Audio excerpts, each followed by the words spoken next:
Vamos a dar inicio a este evento virtual en el que la actividad permanente en el contexto de la epidemia por COVID-19 y el acompañamiento interinstitucional. Primero, me da mucho gusto que me acompañen nuestras invitadas y nuestro invitado para este foro. Y bueno, pues también Leticia Carrera Hernández, quien es nuestra directora ejecutiva de los derechos de las personas con discapacidad y desarrollo comunitario del DIF de la Ciudad de México. Muchas gracias, Leti, por trabajar y participar en la realización de este evento. A todo tu equipo, muchas gracias por este interés, pero sobre todo por traer en el DIF asuntos que son tan relevantes en estos momentos y que tienen que no solo preocuparnos, sino ocuparnos. Y enseguida vamos a ir presentando a cada uno de nuestros por la doctora Clarisa Villaseñor Robledo. En un momento más voy a leer su reseña. Nos acompaña también la licenciada Mara Ruiz Sabio, que es subdirectora de calidad de vida de Fundación Inclúyeme. Muchas gracias. Y nos acompaña Santiago Velázquez Duarte, quien es presidente de Vida Independiente. Gracias, Santiago. Y ahora sí, vamos a platicar de manera muy rápida cómo va a ser la participación y la mecánica de este foro. Vamos a leer su semblanza, enseguida cada uno de ustedes podrá participar de manera continua. Luego de que ustedes participan, vamos a hacer alguna ronda de preguntas tomando como base la participación que ustedes hicieron.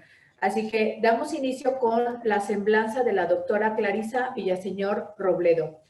Ella es médica cirujana por la Universidad Autónoma de Zacatecas, es especialista en psiquiatría y psiquiatría infantil y de la adolescencia por la Universidad Nacional Autónoma de México. Cuenta con el posgrado internacional de Derechos Humanos, Legislación y Salud Mental por la Organización Panamericana de la Salud y la Universidad Nacional de Entre Ríos en Argentina como coordinadora del área de enseñanza e investigación de los servicios de atención psiquiátrica de la Secretaría de Salud Federal, a quien, por cierto, le agradecemos mucho que nos haya designado a la doctora Clarisa para que nos acompañara en este evento. Muchas gracias al doctor Quijada por permanente a estos espacios, a especialistas y expertos como tú, doctora Clarisa. Pues si no tienes inconveniente. Hola, muy buenos días a todos y todas. Es un gusto estar aquí para hablar de un tema relevante que es el impacto del COVID-19 en las personas con discapacidad. Voy a permitirme compartir pantalla. Vamos a comenzar hablando de estos efectos y consecuencias de la pandemia por COVID-19 en personas con discapacidad. Vamos a comenzar con una cronología de sucesos. En esta cronología de sucesos vemos que el 30 de enero del 2020, ya casi un año de esto, la OMS declara que el brote de COVID-19 es una emergencia de salud pública internacional. En México, el 28 de febrero del 2020, se da el primer caso y en marzo ya tenemos la primera defunción en México. Para esto, durante estos meses hemos visto cómo la pandemia se va desarrollando en Europa, en Italia, en España, donde hace estragos, donde el confinamiento llega a ser dicto. Y entonces nos empezamos a empapar de todos estos sucesos que aún no llegan a México, pero que sabemos que pronto va a suceder. El 20 de marzo se da la suspensión de clases. Finalmente, a mediados de marzo se establece la jornada de sana distancia con todo lo que esto implica, el cierre de actividades no esenciales, el cierre de negocios, el cierre de muchas de las actividades, incluso para el gobierno federal. Y finalmente, el 30 de marzo, México entra en emergencia sanitaria por la pandemia. Pues cambia nuestro estilo de vida, cambia nuestras actividades cotidianas, cambia la forma en la que nos relacionamos con otras personas, con nuestra familia, con hijos, con todos. Entonces vemos que Se usan cada vez los medios electrónicos, se usan cada vez más, de manera más frecuente para tratar de mantener este contacto. El distanciamiento social llega a generar importantes estragos en la salud. Es indispensable tener contacto social. Entonces, ahora usamos cada vez más estos dispositivos. Vemos constantemente el uso de cubrebocas, o sea, vemos cómo cambia nuestra vida con el uso de cubrebocas, el uso de gel antibacterial, el lavado frecuente de manos, el constante mensaje de quédate en casa. Al principio de la pandemia, una restricción importante en la movilidad que afecta también o que se ve involucrado también en nuestra dinámica familiar, sobre todo también el que los niños y los adolescentes y las niñas estén en casa, eh, implica muchísimo más esfuerzo por parte de los padres para estar atentos a las actividades de los niños, niñas y adolescentes. Por un lado, las actividades laborales, las actividades de casa.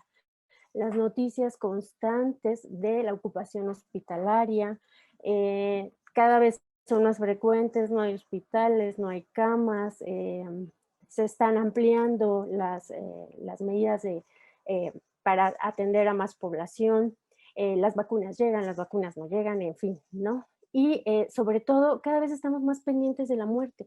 Todos sabemos que nos vamos a morir, pero no todos los días estamos recordando cada vez cuántos muertos hay, si las funerarias funcionan o no funcionan. Ese contacto con la muerte nos genera una preocupación, nos genera estrés, nos genera miedo y sobre todo la incertidumbre. ¿Qué va a pasar?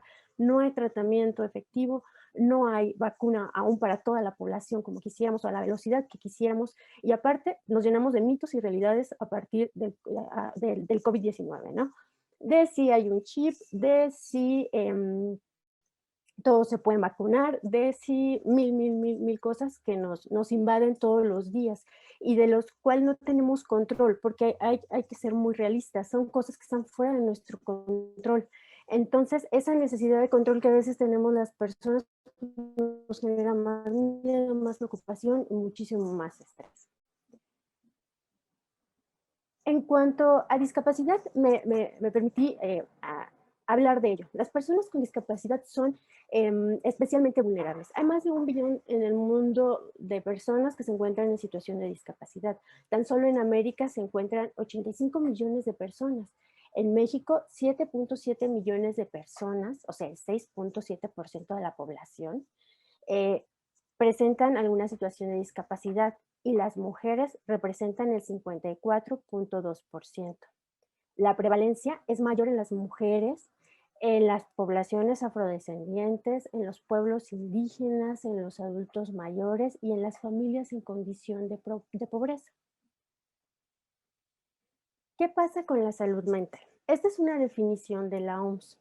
Finalmente, esta definición de la OMS que dice que es un estado de bienestar en el cual el individuo se da cuenta de sus propias aptitudes, puede afrontar las presiones normales de la vida, puede trabajar productiva y fructíferamente y es capaz de hacer una contribución en su comunidad. Pero la salud mental no solamente comprende factores biológicos. La salud mental está determinada por múltiples factores sociales, por factores psicológicos, por factores culturales. La conjunción de estos nos va a generar ese bienestar y entonces permite al individuo trabajar, permite al individuo hacer una contribución a la comunidad y en sí, de eso depende el bienestar. Entonces, además de hablar de la parte de salud, que también es importante, voy a hablar de algunos otros factores que también van a contribuir a la salud mental y cómo podemos lidiar con ellos. En cuanto a la salud, ¿qué vemos en las personas con discapacidad? Pues que existe un mayor riesgo de contraer COVID-19. ¿Por qué? Porque muchas de las personas con discapacidad ya tienen una condición médica previa, es posible, porque las medidas de prevención a veces no se encuentran adaptadas a esta población, o bien se tiene muy poco alcance a las medidas de prevención. También existen algunas condiciones como la desigualdad en el acceso a la información. No no todas las páginas o no todas los artículos o la información sobre COVID-19 se encuentran en los formatos adecuados, y así en braille, incluso letras grandes para que algunas personas puedan verlas. Y el acceso a los entornos sanitarios, desde acceso físico, no es del todo adecuado. ¿Qué decir de la discriminación en directrices y protocolos médicos? El impacto del COVID-19 en las personas con discapacidad en cuanto a salud. Estas personas tienen mayor riesgo de contraer COVID-19 porque muchas de las veces ya cuentan con una enfermedad previa, entonces es mayor. A veces no tienen acceso a todas las medidas de prevención y muchas veces dependen de cuidadores. Entonces, estos también salen evidentemente a la calle y pueden contagiarse y contagiar a la persona a la que cuidan. Además de esto, tenemos desigualdades en el acceso a la información y los entornos sanitarios. En cuanto al acceso a la información, es importante que toda la información acerca de COVID-19 se transmita de una manera adecuada a las personas con discapacidad, desde uso de braille, desde uso de letras mucho más grandes en un lenguaje adecuado que pueda ser comprendido por todos y todas. Muchas veces el acceso a los servicios de salud también se ve mermado, incluso desde el uso de rampas o el uso de la adecuación de algunos espacios físicos. ¿Qué decir de la discriminación en directrices y protocolos médicos? No sé si el último esquema de vacunación que yo consulté, las personas con discapacidad no eran personas prioritarias para este esquema en cuanto al COVID-19. Y los protocolos médicos, no sé si recuerdan un debate que surgió en cuanto a un manual de bioética para la atención de las personas con COVID-19 y las personas con discapacidad no estaban contempladas. A veces se piensa que requieren más apoyo o que son frágiles o se piensa en años de supervivencia. Entonces, ¿qué hacer al respecto en cuanto a salud? Se requieren más estudios de investigación en cuanto al impacto de COVID-19 en las personas con discapacidad, sensibilizar y capacitar al personal médico, a las personas que están en contacto, a las familias, en cuanto a la salud de estas personas y en cuanto a realizar directrices y protocolos para no negar la atención, para no discriminar en la atención. El acceso a medicamentos, no solamente medicamentos en cuanto a problemas de salud mental, también tener acceso a los medicamentos de manera oportuna para sus enfermedades. Es importante también consultar a las personas con discapacidad en cualquier ámbito, cuando se va a realizar algún protocolo, cuando se va a realizar alguna guía, modificaciones incluso a leyes, a normas oficiales, es importante consultarlas. Para ellos son estos instrumentos y ellos viven de cerca la realidad del sistema de salud. Hay un estudio que hicieron en España sobre el impacto de COVID-19 en las personas con discapacidad. Vean, es interesante ver que el 34% de estas personas fue una muestra de 14,000 personas. Reporta que su salud ha empeorado, salud física, salud en todos los ámbitos, física y mental. El 52% ve alterados sus hábitos de alimentación. Asimismo, el 52% presenta alteraciones en el sueño. El 50% ha empeorado en el estado de ánimo. Esto reportan en cuanto a esto, irritabilidad en un 50%, miedo, soledad, felicidad. Vean todos los síntomas, los datos que reporta este estudio. El 34% aumentó su consumo o inició con consumo de ansiolíticos o medicamentos antidepresivos y el 55% presentó sentimientos de tristeza. Vean el impacto que crea todas las medidas, o sea, es importante ver todas las medidas que se han aplicado, el impacto que tiene en cada una de estas personas, no solo las personas con discapacidad, en general en toda la población. En cuanto a la atención médica, es importante mencionan en este estudio que el 12%, por ejemplo, no ha podido recibir la atención médica que necesita. Esto se debe principalmente, sobre todo en Europa, porque se usa a los médicos psiquiatras para atención de COVID. Lo mismo pasa en nuestro país. Y finalmente, citas médicas que se han anulado o se han aplazado, hasta el 58% de las citas médicas para las personas con discapacidad también se han retrasado. Eso también impacta en el seguimiento de la atención, impacta en el seguimiento del tratamiento farmacológico en algunas ocasiones o en las medidas de recuperación de estas personas. ¿Qué podemos decir de las personas que viven en instituciones? En instituciones me refiero a instituciones psiquiátricas, me refiero a asilos, me refiero a todas aquellas instituciones en las que cuidan, en las que atienden, prestan atención a personas con discapacidad. Pues hay una alta tasa de infección y muerte. Se cree que hasta del 42 al 57% por COVID. Esto debido a las condiciones de salud subyacentes que ya mencionamos y a que existe poco distanciamiento físico entre los cuidadores y estas personas o bien entre las mismas personas con discapacidad que se encuentran en estas instituciones. ¿Qué hacer? Dar de alta y apoyarse en la comunidad.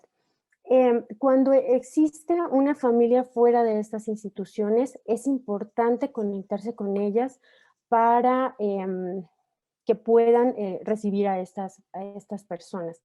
Evidentemente se requiere de programas de apoyo porque también los cuidadores tienen un impacto importante en cuanto a su salud física y mental. Apoyarse en la comunidad. Muchas personas no tienen familia, terminan en estas instituciones, sobre todo algunas personas que están en instituciones psiquiátricas.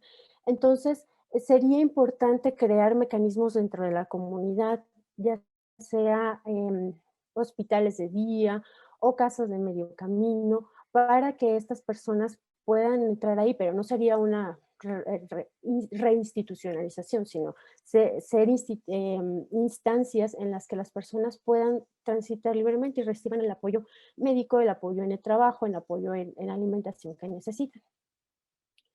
Aplicar pruebas. Es importante aplicar pruebas en las personas que están dentro de la institución de manera frecuente y mejorar las medidas preventivas. Esto podría ser a través del aumento del recurso de las instituciones. Cubrebocas, gel antibacterial, batas, incluso aquellas personas, crear dentro de las instituciones un área aislada especial para aquellas personas que tengan COVID con síntomas leves, estar en contacto con las instituciones de salud y con los médicos para que vayan checando la evolución de los síntomas de COVID en las personas que están en esas instituciones, porque sabemos que no todas las personas ingresan a un hospital, bueno, depende de la sintomatología. Y las estrategias de desinstitucionalización. Estas estrategias no implican solamente el abrir los hospitales psiquiátricos, abrir los asilos, no implica abrir las instituciones psiquiátricas o los asilos y decir, salgan todas las personas. No, se requiere de una política pública importante. Requiere que primer nivel de atención, los hospitales generales también estén involucrados en la atención de estas personas. Puedo hablar del caso de los hospitales psiquiátricos. Primer nivel de atención tiene poca injerencia en su tratamiento, casi todo se va al tercer nivel. Entonces es importante involucrar primer nivel de atención, segundo nivel. Que los centros de atención de salud mental sean centros comunitarios. Se tiene que involucrar a las personas en la sociedad, se tiene que involucrar a las familias, se tiene que involucrar a personas que pueden ser líderes como maestros, como asociaciones religiosas en algunos casos.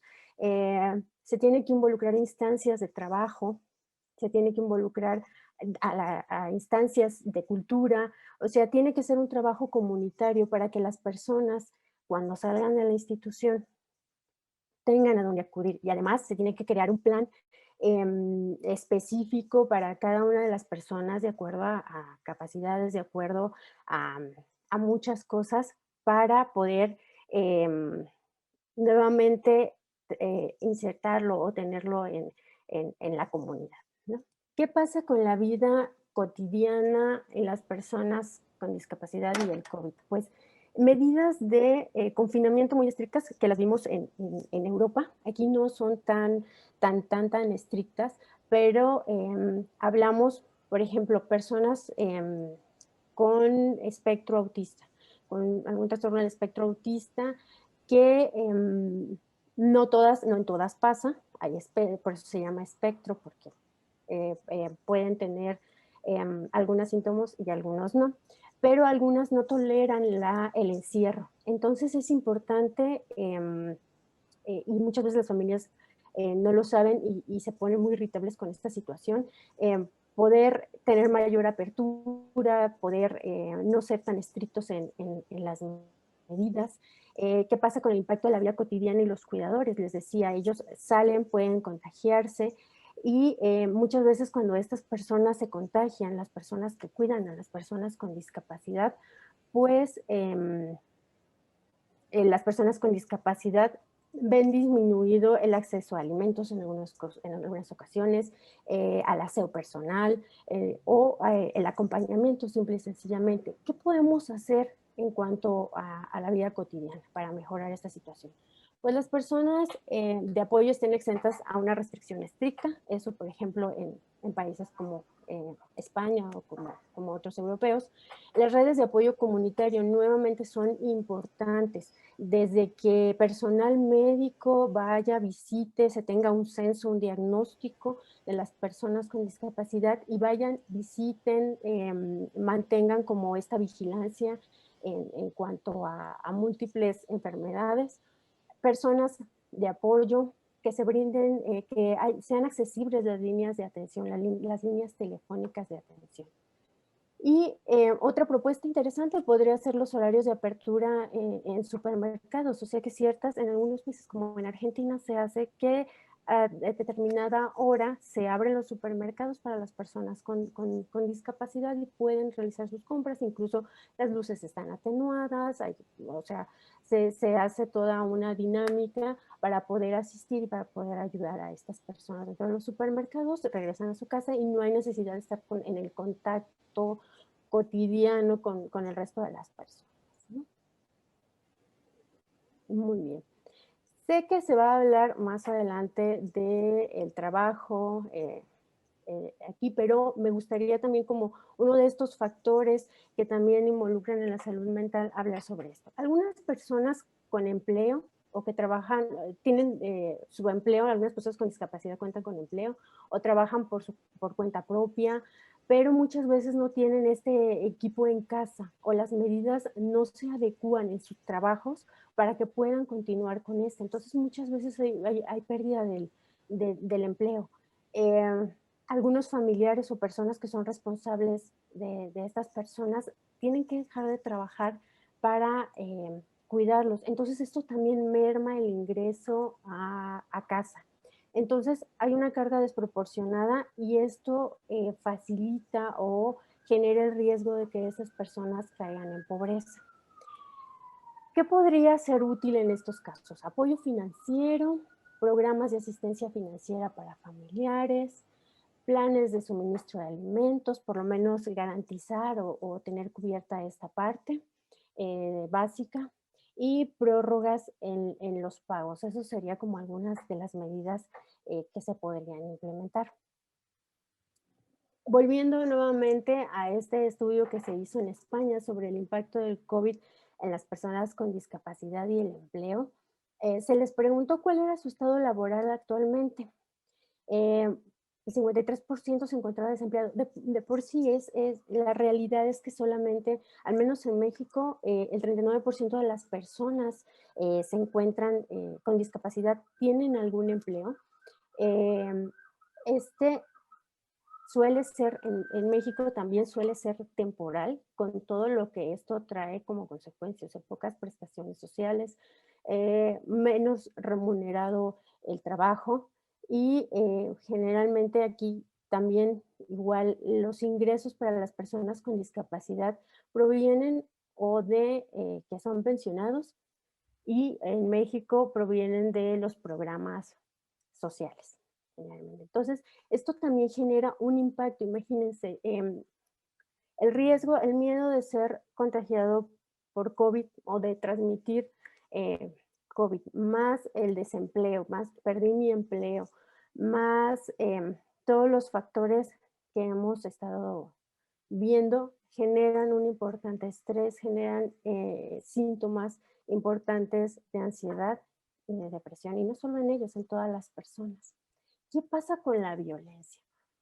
Pues bueno, son personas propensas a sufrir violencia. Es mayor el riesgo, sobre todo en niñas y mujeres con discapacidad. Las tasas son más elevadas de violencia de género, sexual, de pareja o doméstica. Los mecanismos de denuncia y los servicios de atención a violencia son de difícil acceso. Muchas veces las líneas telefónicas no están adaptadas para personas sordas. Entonces es muy difícil que tener este acceso a los mecanismos de denuncia y que se dé una atención adecuada. Es importante también visibilizar la violencia. Entonces, es importante a través de la capacitación y sensibilización y asegurar que los mecanismos de denuncia puedan ser accesibles. ¿Qué podemos concluir de esta presentación? Pues que la salud mental no solamente incluye el aspecto biológico, incluye también factores sociales, factores políticos, factores culturales, y todo ello va a determinar el bienestar de la persona física y mentalmente. Bueno, pues vamos a presentar a la licenciada Mara Ruiz Sabio. Ella es licenciada en Comunicación Humana en la Universidad de las Américas. Trabajó en el proyecto inicial de integración educativa en la Secretaría de Educación Pública. Participó e implementación de programas de inclusión de personas con discapacidad en asociaciones civiles como Cadima, Ven Conmigo. En el año 2010 comienza a colaborar como evaluadora en Fundación Inclúyeme, AC. En 2017 diseña y coordina el primer proyecto de coinversión entre el DIF Ciudad de México y Fundación Inclúyeme, AC, con el tema desinstitucionalización de personas con discapacidad intelectual sin cuidados de familia que viven en centros de acogimiento residencial. Actualmente es subdirectora de vida, calidad de vida de Fundación Inclúyeme, en donde es responsable de los programas de vida independiente y el programa de inclusión social y comunitaria. Un gusto tenerte, licenciada. Adelante, por favor. Muchas gracias y bueno, hola a todas y a todos. Pues nos toca presentar justo el tema de lo que es inclusión social y comunitaria, ¿no? Cómo ejercer este derecho a la inclusión social y comunitaria en personas con discapacidad intelectual en este contexto de COVID-19. La verdad, en lo personal, como fundación y en lo personal, me fue muy interesante incluso hacer un análisis desde cómo nos planteamos la situación del desafío. Y por eso comienzo haciendo y subrayando lo que es la palabra el desafío para las personas con discapacidad, el acompañamiento interinstitucional, porque creo que lo que estamos viviendo como fundación lo están viviendo muchas instituciones que nos dedicamos a la atención de las personas con discapacidad intelectual, y el tema de la inclusión a la comunidad, justo cuando eso es lo que se está limitando, ¿no? Eso es lo que nos está bloqueando esta situación de COVID y de situación de emergencia sanitaria. Y subrayo también la palabra de cuidados y lo van a ver más adelante. Hablo de desafíos como los desafíos que cualquier persona, incluso la doctora Clarisa hizo mención, ¿no? Esta parte de ansiedad, preocupación, cambios de rutinas, cambios de hábitos, no poder salir a donde generalmente salía, no poder ir al parque, no poder hacer uso justamente de servicios dentro de la comunidad por esta situación de pandemia. Creo que es algo que todos estamos viviendo y es un desafío general. Si me pongo a analizar y nos ponemos a analizar y los invito a analizar el aspecto del desafío, no es tanto para la persona, porque todos estamos en este desafío, sino que nos hace diferentes a unos y a otros en condición de discapacidad. El desafío más bien es para el servicio, el servicio de apoyos, el servicio de atención hacia las personas con discapacidad. Ahí es en donde está el desafío. Eso, el desafío es el momento en el que nosotros tenemos que pensar cómo podemos dar continuidad al ejercicio de los derechos de las personas con discapacidad en este contexto de COVID. Y ahí es en donde entra este acompañamiento interinstitucional, en donde la plática justamente se va a dirigir hacia el cómo ajustar, cómo adaptar y cómo adecuar estos servicios para que estas diferencias no sean tan grandes en estos momentos de COVID. Por otro lado, subrayo inclusión a la comunidad para poder hablar en el mismo canal. ¿Qué entendemos por inclusión a la comunidad? Es todo. Es la participación en la comunidad y hablamos desde una cuestión de recreación hasta una cuestión educativa, hasta una cuestión laboral, hasta una cuestión de uso de los servicios, desde un servicio bancario hasta un servicio de un centro comunitario. Es decir, el uso de la comunidad es de qué manera participamos nosotros como personas en la comunidad y en la sociedad en la que pertenecemos. Y eso es lo que nos está limitando de alguna forma. Pensábamos que nos limitaban de alguna forma esta situación de COVID. Sin embargo, quiero platicarles, ¿no? ¿Cuál ha sido nuestra experiencia en estos casi 11 meses, como dice la doctora Clarisa, casi un año, ¿no? En la que hemos estado todos adoptándonos y ajustándonos, ¿no? Y por último, esta palabra de cuidados. Dentro del derecho al cuidado, nosotros hablamos en el contexto de inclusión social y comunitaria, hacemos un cambio de cuidados a apoyos, sistemas de apoyo. Si hablamos de cuidados, estamos hablando desde un enfoque más médico-asistencial y para poder hablar de inclusión a la comunidad, debemos de hablar de sistemas de apoyos, en donde sí entran algunos cuidados a la salud, pero hay otros elementos que están involucrados dentro de esta palabra. Entonces voy a estar hablando de sistemas de apoyo. Imagínense que el gran desafío como prestadores de servicio a personas con discapacidad fue el cómo continuar brindando un servicio en donde se promueva desarrollo de habilidades y el uso de sistemas de apoyo para poder continuar con el ejercicio del derecho a la inclusión social y comunitaria. Pues nuestro desafío fue cómo lo hacemos si nuestros servicios son presenciales. Están en un lugar físico, dentro de la comunidad. Nuestros programas son de uso de la comunidad. Nuestros programas son de cómo nos movemos en la comunidad, ¿no? Actividades de recreación haciendo uso de los diferentes servicios de la comunidad. Por Dios, ¿cómo le vamos a hacer? Porque obviamente esta condición, ¿no? En este contexto de emergencia sanitaria, pues obviamente pues nos pone en una situación de desafío, pero también de desigualdad cuando la persona con discapacidad no puede acceder a lo mismo que el resto de la población.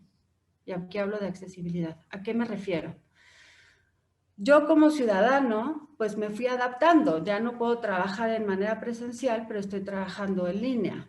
Yo ya no puedo ir a la oficina y enterarme de lo que está pasando, pero veo las noticias, leo mi memo, ¿no? Me mandan WhatsApps. ¿Y qué pasa cuando la persona con discapacidad no ha tenido la oportunidad de desarrollar habilidades para poder acceder a esto? ¿A qué me refiero? Habilidades de la tecnología, habilidades de acceso a la lectoescritura accesible, habilidades de comunicación, en donde me he centrado en mi servicio a solamente proteger, cubrir y brindar servicios de salud y ocupación. Entonces, ahí es en donde el gap es mucho más grande en cuanto a la desigualdad. Pero bueno, imagínense que nosotros todavía con nuestro modelo social, pues sí nos dijimos, ¿y ahora qué hacemos en la torre? O sea, ya no vamos a poder hacer nada y no podemos continuar. Esto nos duró afortunadamente algunas semanas de azotada, ¿no? Y de catástrofe. Y dijimos, bueno, ¿qué hacemos?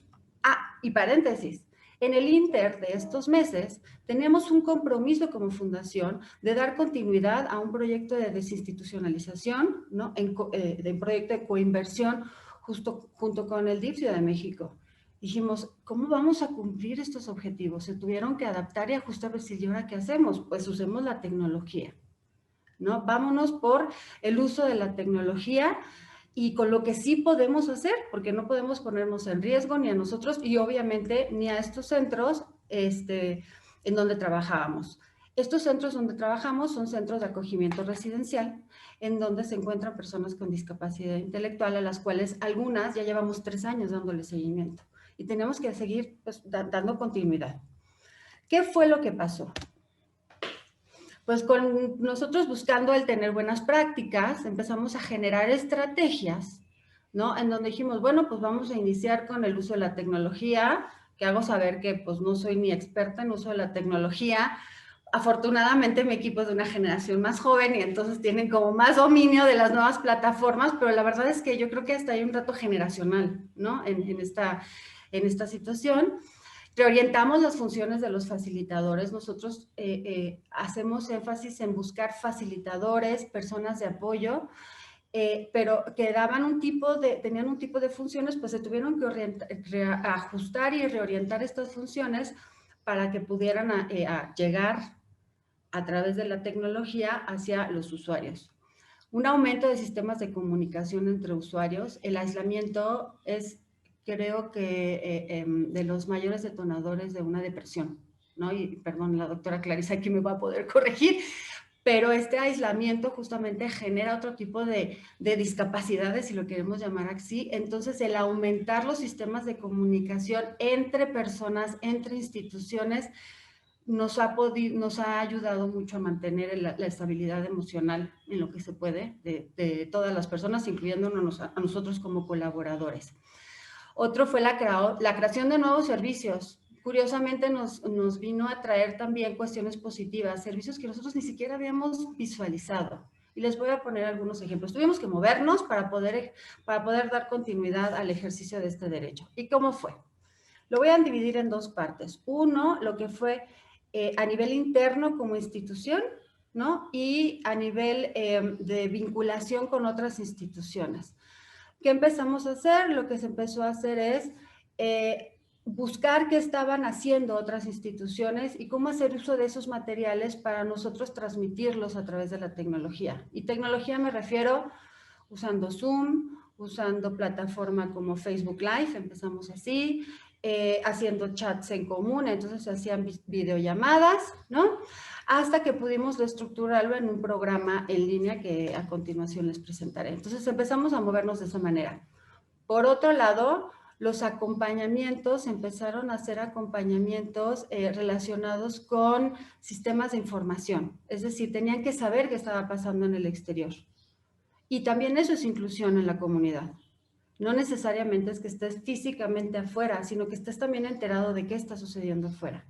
Entonces, lo primero que se hizo fue una búsqueda de todo contenido que nos pudiera ser útil para buscar la forma de involucrar a nuestros usuarios en lo que estaba sucediendo en la comunidad y ser partícipes también, ¿no? Que eso es súper importante y eso es lo que hace la diferencia en ser observador, eso no es inclusión.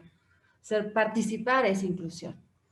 Y por otro lado, en lo que fue el compromiso que teníamos para llevar a cabo el proyecto de coinversión en estos centros de acogimiento residencial, nuestro mayor desafío fue que los modelos de atención siguen siendo modelos muy médico-asistenciales, en donde se centran los cuidados.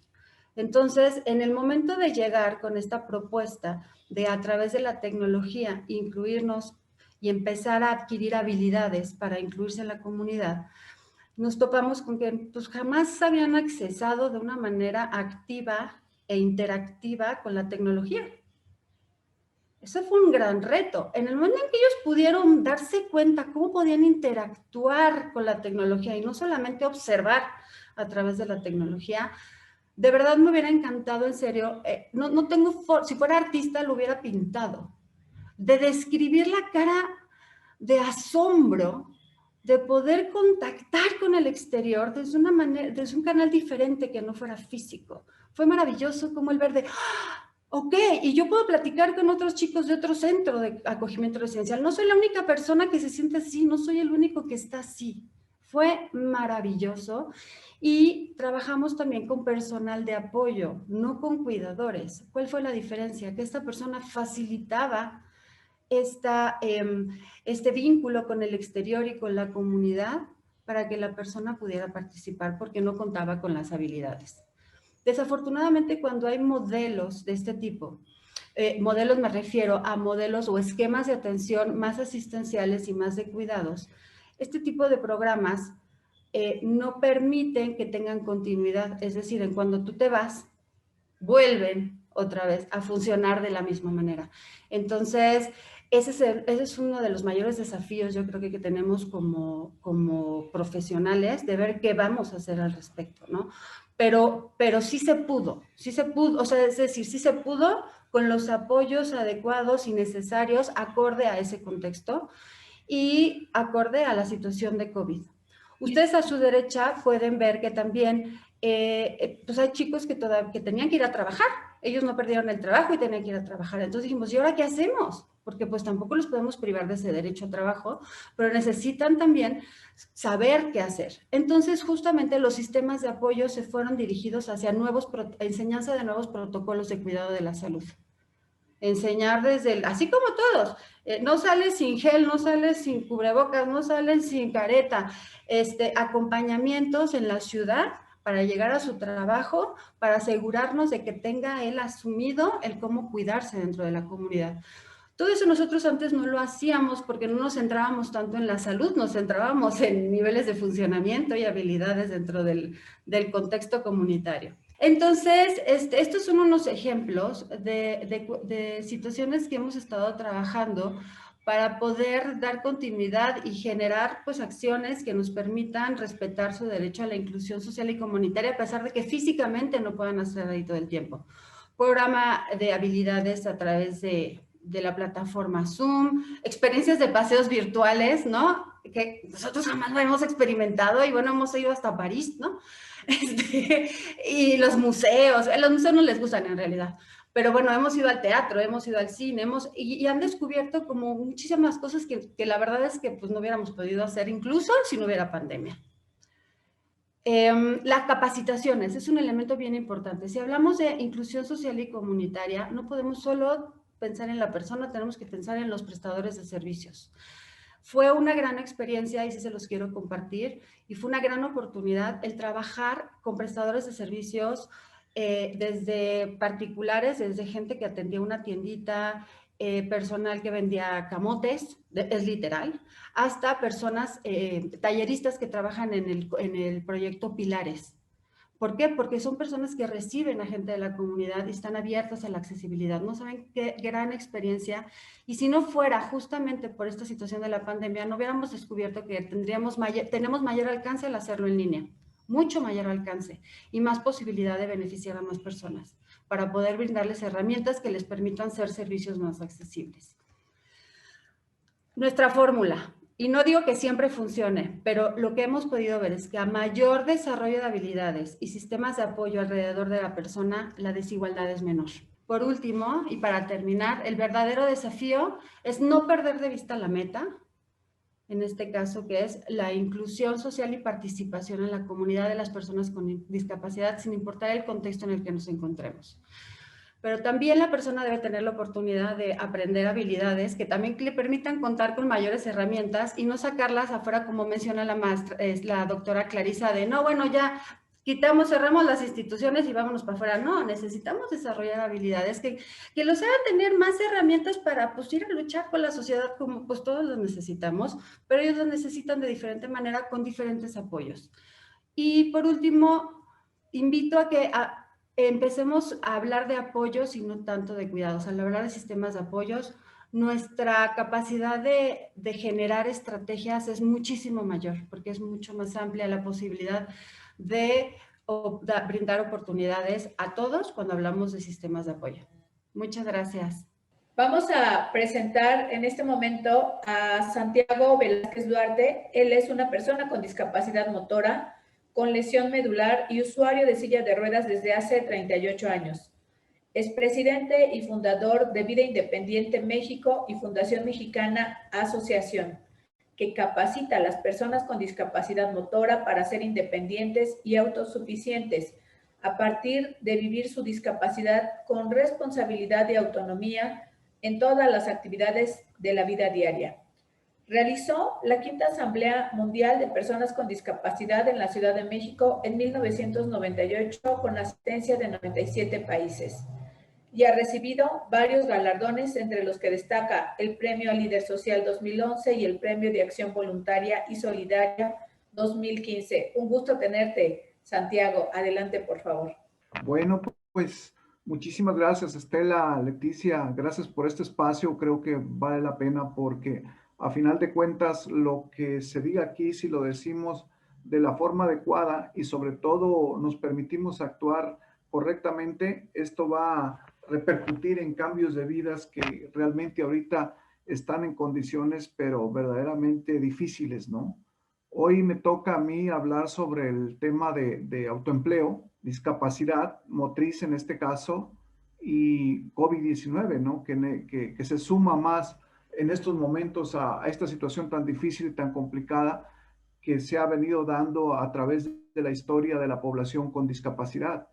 Eso es algo preocupante en cierto sentido, pero desde otro punto de vista, se vuelve un punto interesante para la calidad humana en el ámbito de la discapacidad, porque a pesar de estas circunstancias, a pesar de estos bloqueos que se puedan dar, nosotros tenemos que continuar. Tenemos que continuar. Nosotros en Vida Independiente, en estos 38 años, institucionalmente tenemos 20, pero trabajando ya tenemos 38 años. Hemos ido juntando una experiencia que se ha venido sumando día con día en la población con discapacidad de todos los ámbitos, desde las condiciones muy pobres, incluso con otro tipo de atenuantes como drogadicción, analfabetismo, etcétera. Hemos venido acumulando esta experiencia y le hemos venido dando respuesta, así mismo como se ha venido presentando a través de todos estos años.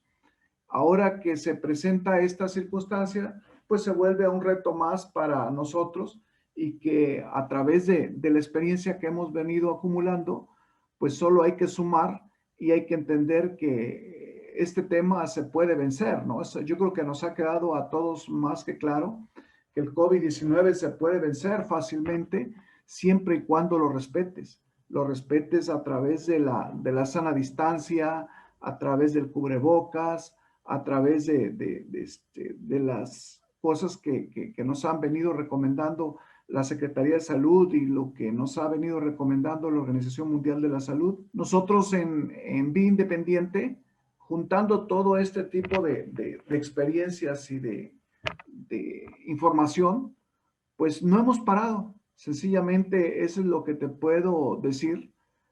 Incluso yo, viéndolo desde un punto de vista con más visión, te puedo decir que a nosotros nos vino un poco mejor lo de este tema, porque en la discapacidad, una de las condiciones más difíciles para nosotros en el tema de inclusión es llevar a cabo un proceso que se nos dificulta medianamente por las barreras arquitectónicas, las barreras sociales que se dan. Y ahora que se abre este tipo de espacios, si se dan cuenta, la población regular se tiene que meter, tiene que voltear un poco hacia un lado y meterse a una autopista, que es una autopista virtual y que se puede manejar a través de ordenadores. Y esos ordenadores, pues a una persona con discapacidad y a una persona regular las pone en las mismas condiciones. Entonces, ahí es donde nos ayuda un poco. El problema ya viene saliendo a relucir cuando hablamos de discapacidad motriz, ¿no? Motriz significa moverte y moverte para una persona con discapacidad en este punto es más difícil. O sea que para nosotros, a pesar de que tengamos las condiciones adecuadas para trabajar y tener condiciones laborales a través del tema virtual, pues también tenemos muchas necesidades de las cuales necesitamos movernos para ir al médico, para ir a la universidad, para ir a adquirir los alimentos, para ir a adquirir cualquier tipo de circunstancias que se necesite esencialmente estar presente. Entonces, para esto nosotros, combinado con esta necesidad y con la necesidad de poderte ganar el pan de cada día, nosotros decidimos entrar de lleno con esta experiencia a trabajar el tema del autoempleo. En el autoempleo evitas condiciones, por ejemplo, de discriminación, evitas condiciones de que alguien abuse laboralmente de ti, evitas condiciones por el otro lado, porque eso es bien importante en el tema, en cualquier tema del mundo, ¿no? En cualquier tema que se presente, y no es una excepción en el caso de la discapacidad. En el caso de la discapacidad, también se puede ver por el otro lado. Hay población con discapacidad que normalmente no se ha dado cuenta que no necesita chantajear a la empresa para que la empresa lo pueda tener ahí como asalariado. Eso ha hecho en muchas ocasiones que muchas empresas se retiren de la discapacidad. Entonces nosotros atacamos los dos lados. Por un lado es que no chantajee a la persona con discapacidad y por otro lado es no permitir que el empresario abuse de la persona con discapacidad. Es por eso que decidimos en esta ocasión y bajo estas circunstancias que uno de los factores y de las acciones que pueden tener mayor impacto en esta población es el autoempleo. Para eso, pues es importante empezar a sacar punta para empezar a tejer el tema que nosotros querramos, ¿no? Y uno de ellos es que la persona con discapacidad se vuelva lo más independiente posible. Nosotros hemos trabajado muchos años en generar esta independencia utilizando el transporte público para la persona con discapacidad. Pero en estos momentos, para una persona con discapacidad es lo menos adecuado. Entonces, es por eso que nos dimos a la tarea de trabajar un proyecto con todo este tipo de experiencias que le permitiera a la persona con discapacidad tener mayor independencia. En este caso, tú recordarás cuando te presentamos por primera vez este anteproyecto, este proyecto de construir motocicletas adaptadas para que una persona con discapacidad pudiera generar más independencia, pudiera tener economía en su transportación, o sea que en vez de usar un Uber, usa su propio vehículo, es más económico, es menos contaminante y es mucho más práctico y sobre todo en estos momentos es mucho más seguro para la persona con discapacidad. O sea, ¿por qué? Porque no va a tener contacto directo con otras personas, porque muchas veces en el transportar la silla, en ayudarle a moverse al vehículo, pues tiene que generar un contacto muy cercano con el otro tipo de personas. Y es cuando aumenta el riesgo del contagio en estos momentos. Afortunadamente, a través del DIF Ciudad de México, tuvimos la aprobación de este proyecto. Ya se dio ahorita las primeras acciones en ese sentido, en este proyecto de coinversión. Ya la población con discapacidad que fueron seleccionadas a través de una capacitación permanente, ya cuentan con su moto adaptada para poder ellos desplazarse, moverse en el momento que ellos decidan, ir a su trabajo, ir al doctor y en caso de cualquier emergencia, moverse en el momento que ellos quieran, en el día, en la noche o en cualquier momento de que lo requiera esta persona. Es por eso que para nosotros, te digo, el sumar esta acción de autoempleo a través de estas herramientas, gracias al DIF Ciudad de México, pues para nosotros es un punto es un punto detonante que no se detiene, tan no se detiene que te puedo decir que en estos momentos ya muchos estados están tratando de replicarlo, ya nos están pidiendo información, qué es lo que puede hacer una persona con discapacidad en una moto, y pues ya cuando les abres el panorama y le presentas ya una experiencia como la que se está dando aquí en la Ciudad de México, pues dicen, wow, ¿no? Porque una persona con discapacidad pues puede generar autoempleo con muchas condiciones, ¿no? Puede ser vendedor de alimentos, es su propio empleador él mismo, puede estar haciendo lo que hace cualquier Uber, el Uber Eats o cualquier otro tipo de acción de transporte que se necesite. Y aún así también tiene la posibilidad de transportar a su propia familia en cualquier momento que lo requiera. O sea, uno de los flagelos y de los infiernos que ha generado la discapacidad física a través de los años es una probadita, es la que estamos teniendo ahorita en esta pandemia. O sea, si te das cuenta ahorita en los estudios, ¿qué es lo que está pasando? Miedos. Ahorita una persona regular encerrada está teniendo problemas de todo tipo de salud mental, salud física, salud económica. Eso es una probadita de lo que nosotros pasamos cuando no tenemos una herramienta y unas circunstancias como esta. Por fin la población restante se da cuenta de lo que vive una persona con discapacidad cuando no tiene estas posibilidades y estas herramientas. Eso es lo que hemos vivido nosotros a través de toda la historia, ¿no? Y normalmente a través lamentablemente, en las otras administraciones solo se tomaba en cuenta a porcentajes de población con discapacidad muy pequeñas y decían, ya lo estamos haciendo. Sin embargo, el 95% de la población con discapacidad seguía encerrada.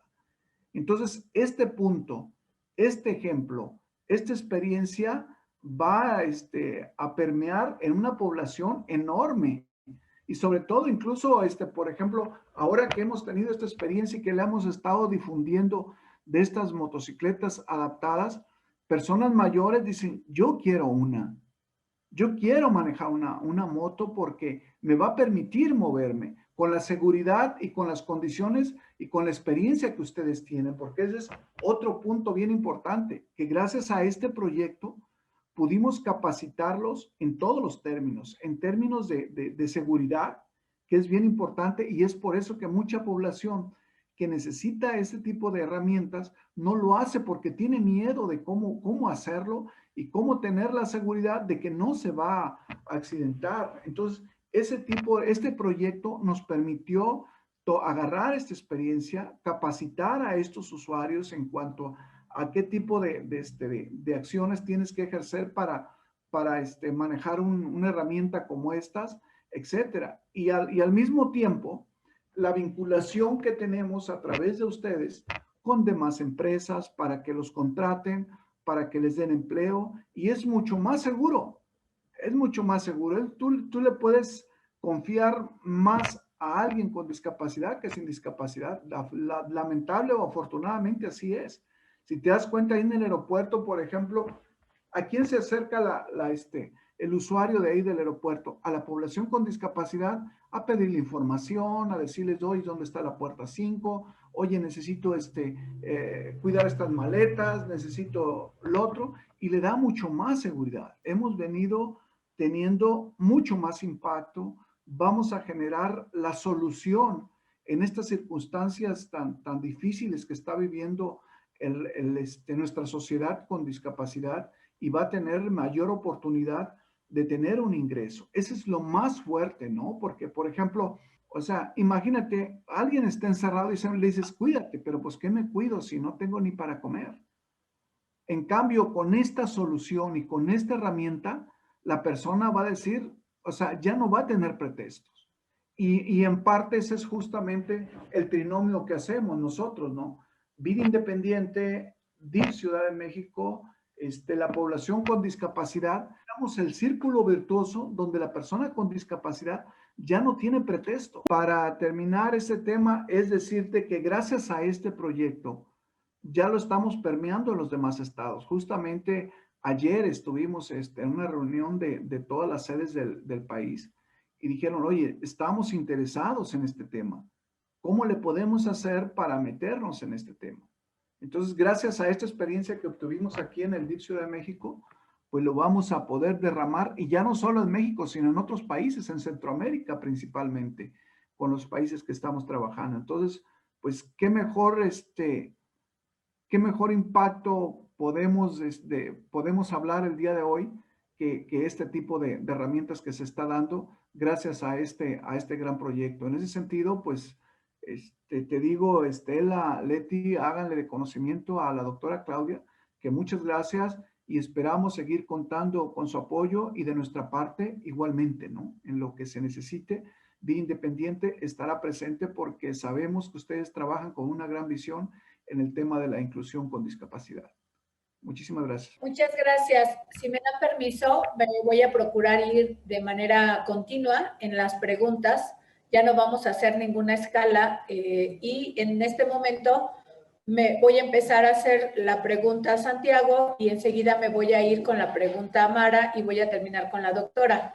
Entonces voy a mantener mi micrófono abierto y les pido a todos que me ayuden para también interactuar, hacer un juego de pregunta-respuesta. Vamos a hacer preguntas y respuestas breves para que nos permita el tiempo interactuar. Mi pregunta es para Santiago. Preguntarte, qué bueno que transmites este tema como una experiencia que están llevando a cabo. A mí me gustaría saber cómo repercute en la vida, en la psique y en la autoestima de una persona con discapacidad que en estos momentos ya está brindando un servicio y que ustedes como organización no gubernamental ya han capacitado antes, en donde, como tú lo señalaste, les dieron las herramientas de todo tipo, de tránsito, de seguridad. ¿Cómo repercute, Santiago, este tema? Repercute en cómo darle, es algo equivalente a como darle la mitad de vida a la otra persona. A lo mejor una comparación muy simple es, por ejemplo, como cuando tú te graduaste de licenciada. Imagínate lo que sentiste cuando recibiste tu título o cuando recibiste tu primer cheque de tu primer trabajo que obtuviste, y dices, gracias a todo ese esfuerzo, ¿no? Gracias a todas las desveladas, a todos los problemas, a todas las barreras que se tuvieron que enfrentar los chicos para poder salir, porque al principio incluso desde no creer, decir, esto no es posible, ¿no? Cuando empiezan por primera vez a manejar las motos, los ves y sueltan en llanto. Dicen, esto es como que si me hubieran puesto alas. O sea, es la vida. Ahora imagínate lo que repercute en la familia, el que veas tú a tu hermano, a tu esposo, a tu hijo que tenga alguna discapacidad, verlo ya libre y diciéndote, mamá, lo logré. O sea, repercute en él, repercute en la familia, repercute en los impuestos, deja de ser una carga para el Estado, porque pues lamentablemente pues la población es enorme. Ahorita acaban de sacar los primeros censos y ha aumentado muchísimo la discapacidad. O sea, yo siento que los apoyos, el presupuesto que tiene que ser canalizado a discapacidades muy severas, a discapacidades múltiples, pero vemos muchos de nosotros que en vez de recibir podemos aportar al país. Y de verdad se siente lo máximo, Estela. Puedes entrevistar a cualquiera de ellos y dicen, es lo mejor que me pudo haber pasado. O sea, deja de ser una carga y se vuelve un contribuyente para el país. Entonces, en todos los ámbitos, como lo veas. Gracias. Mara, permíteme que te tutee. Y también sí, claro. Sí. Hablaste de dos grandes ventanas de oportunidad. Una ventana de oportunidad en medio de la pandemia fue este tema que tiene que ver con la gran ventana de la tecnología, que las vinculó con el mundo exterior. sobre todo aquellas personas con discapacidad que entiendo por sus características y condiciones las pone en una condición de alto riesgo y por eso no pueden salir en medio de la pandemia. Hablaste de la tecnología como una gran ventana. Me parece, pero eso es lo que quiero preguntarte, que esto llegó para quedarse. Hay lecciones que nos da la pandemia y creo que esta podría llegar a ser una para el caso de atenciones que ustedes brindan en Fundación Inclúyeme, pero me gustaría conocer tu opinión. Y luego hablaste de otro tema que tiene que ver con las personas con discapacidad que sí salen, las personas con discapacidad que han logrado a través del trabajo que realizan ustedes una vida independiente, una vida en donde están generando su propio estilo de vida, pero ya están, ya logran tener todas las herramientas para que ellos puedan salir en medio de lo cotidiano, puedan salir adelante. Me gustaría que hablaras un poquito de estos dos temas, porque creo que tenemos que aprender más. Sí, claro que sí. Esta parte de la tecnología, en definitiva, como dices, que llegó para quedarse. O sea, jamás lo visualizamos, ni siquiera en nuestros programas para el siguiente año, que ya es ahora, 2021. Y de verdad es la ventana, va a ser la ventana para poder ejercer muchísimas cosas, para todos. Yo creo que no solamente para las personas con discapacidad, que son nuestro tema, y porque nos ha asombrado incluso la habilidad que se tiene en esta cuestión mecánica del aparato en sí, en donde hay muchos chicos que justamente la falta de su principal discapacidad está en esta situación de comunicación en la persona porque no puede leerla, le es mucho más fácil vincularse a través de una pantalla. Es muy curioso lo que se está observando en población con discapacidad. Entonces, apoyo me sumo a tu opinión de esto llegó para quedarse, porque aparte nos abre las puertas incluso no solamente a población en la Ciudad de México, sino al interior de la República. Te puedo decir que actualmente nuestro programa en línea tenemos gente incluso de Ecuador, de Perú, de Hermosillo, de Cancún, o sea, curiosamente en el sentido de que jamás nos imaginamos que podríamos llegar a esta población, ¿no? Entonces, vamos a seguir explotándolo, voy a seguir aprendiendo también porque no se me da mucho, pero bueno, hay que aprovecharlo y lo vimos como una gran oportunidad. Con la otra pregunta, en cuanto a justamente esta población que ya lleva un proceso de programa de vida independiente, en donde con apoyos ha logrado vivir en un departamento con otros compañeros, ha podido alguno de ellos mantener su trabajo, porque es verdad que se perdió el 90% de los trabajos de nuestros usuarios que viven en departamento, por lo tanto, pues se tuvieron que crear actividades, ¿no? En donde pues evitáramos la depresión con ellos porque no tenían que hacer, ¿no? Y lo que coincido en este caso, en lo que se mencionaba, el no tener trabajo, bueno, cómo repercute en tu bienestar emocional. ¿Cómo se ha hecho? Bueno, pues todo han sido, la verdad es que no hay una fórmula como tal, sino es el concepto del sistema de apoyo. ¿Qué apoyo requiere la persona para poder salir? ¿Qué apoyo requiere la persona para poder comunicarse cuando va a pedir la credencial de lector? ¿Qué apoyo requiere la persona para poder desarrollarse personalmente y poder aprender otras cosas? Todo ha ido en cuanto al sistema de apoyos. Es un hecho, y no podemos taparnos los ojos, que una persona con discapacidad, en este caso discapacidad intelectual, siempre, toda su vida va a requerir de apoyos. La intensidad de estos y el tipo de estos apoyos es lo que va a ir variando de acuerdo a la persona.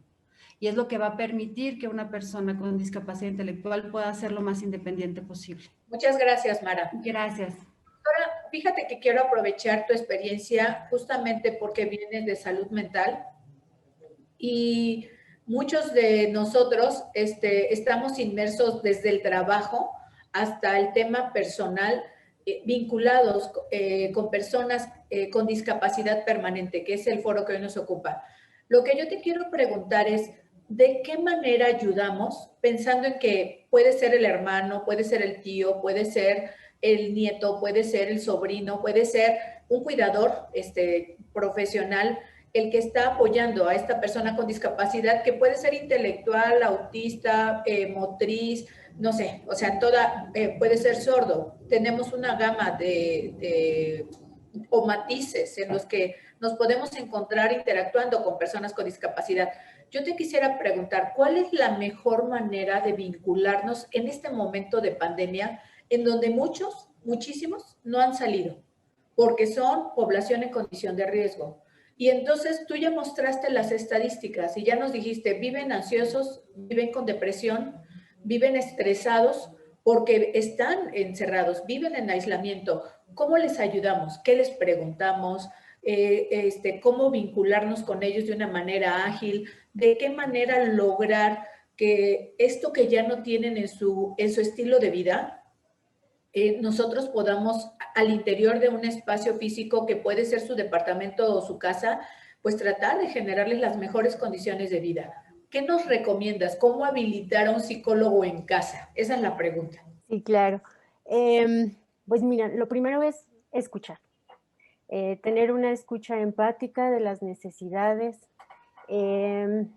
informar, platicar, explicar por qué están sucediendo las cosas, de qué manera están sucediendo, que todos estamos en el mismo canal, que cada uno experimenta las emociones, que cada uno experimenta el estrés, la ansiedad, las emociones de diferente manera y que son igualmente válidas, incluso el enojo, o sea, validar que estamos irritables, validar que tenemos que permanecer muchas personas a veces en un espacio muy pequeño, que no todos tenemos el mismo espacio, y respetar, generar rutinas, eso es muy importante, no permanecer todo el tiempo en la cama, no permanecer todo el tiempo en pijama, levantarnos, hacer actividad física es súper importante, generar horarios para todo, incluso para la recreación. Si bien a veces es importante pasar tiempo en familia, también un tiempo a solas está bien, haciendo las actividades que nos gustan, dar esos pequeños paseos acompañados, pero yo creo que hablar de forma clara, ser empáticos, escuchar, entender al otro, que no es, o sea, que no estamos pasando una situación fácil, pero que el otro lo está demostrando de manera diferente y que es igual de válido, yo creo que es una de las medidas más importantes. Gracias, doctora. Santiago, preguntarte, ¿cuál es el mayor reto que enfrenta una persona con discapacidad motriz?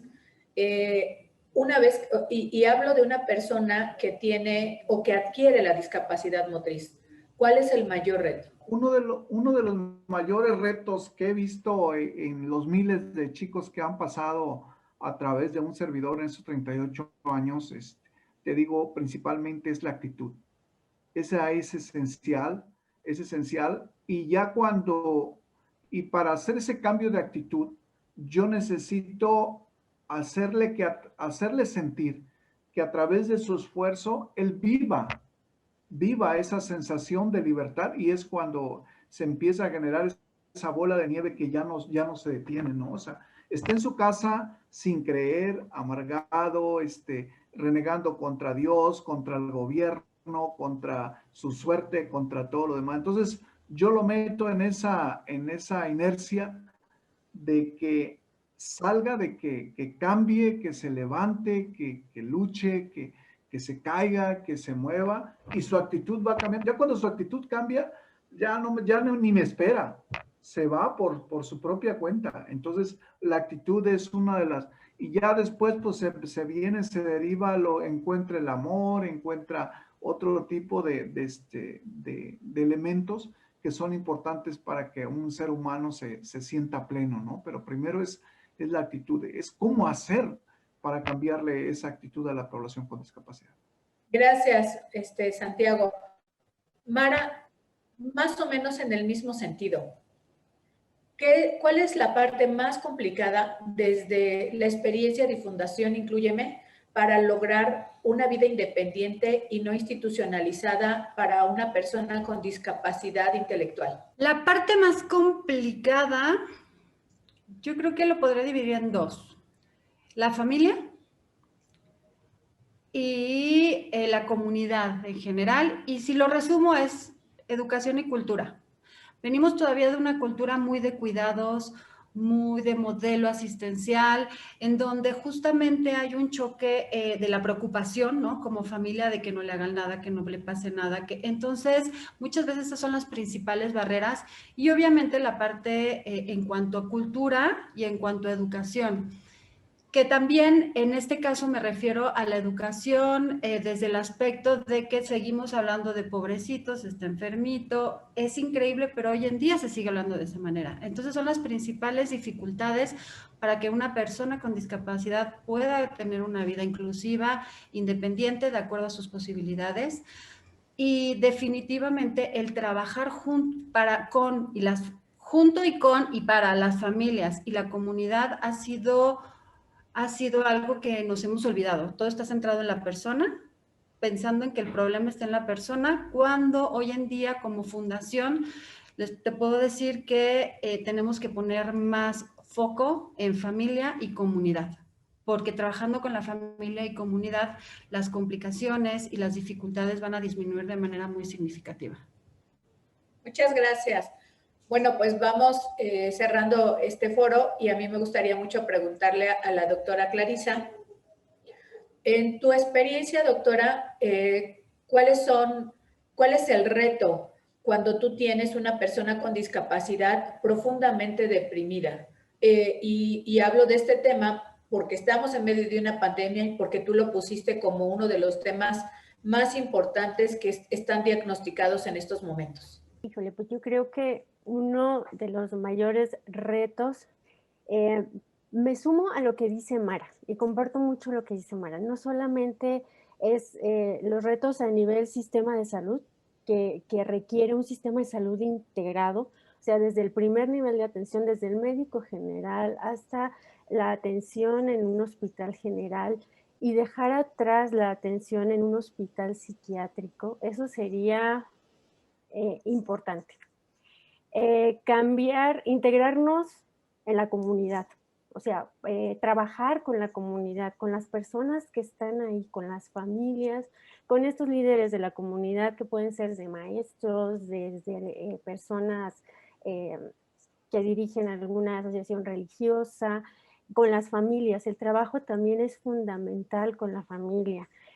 Con las personas que son muy cercanas a estas personas. Qué decir también de sumar esfuerzos con las instituciones de cultura, las instituciones de trabajo, las instituciones diversas. O sea, todo esto requiere, o sea, hablar de una persona con depresión requiere todo un trabajo integral, de una depresión profunda, un trabajo integral que no solamente requiere fármacos, requiere el apoyo de muchas instancias, de la familia, de todos.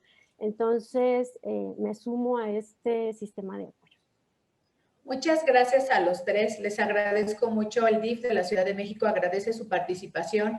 Y bueno, pues tenemos muchos retos enfrente y creo que los tenemos en medio de una pandemia. Tenemos que salir adelante y tenemos que apoyar de manera virtual y también de manera virtuosa a las personas con discapacidad. Ustedes nos acaban de dar muchos elementos y muchas herramientas con las que puede contar una familia, con las que puede contar nuestro familiar o nosotros mismos si somos cuidadores, para que sean felices, sean plenos y todos vivamos en armonía y logremos este objetivo que puede ser alcanzable siempre que nos lo propongamos, lograr ser felices, que no nos detenga nada. Muchas gracias a las dos y muchas gracias, Santiago. Buen día. ¿Quieren un aplauso en lenguaje sordo? Vamos entonces. Se nos fue Mara. Ahora nos ayudas. Gracias. Que estén bien.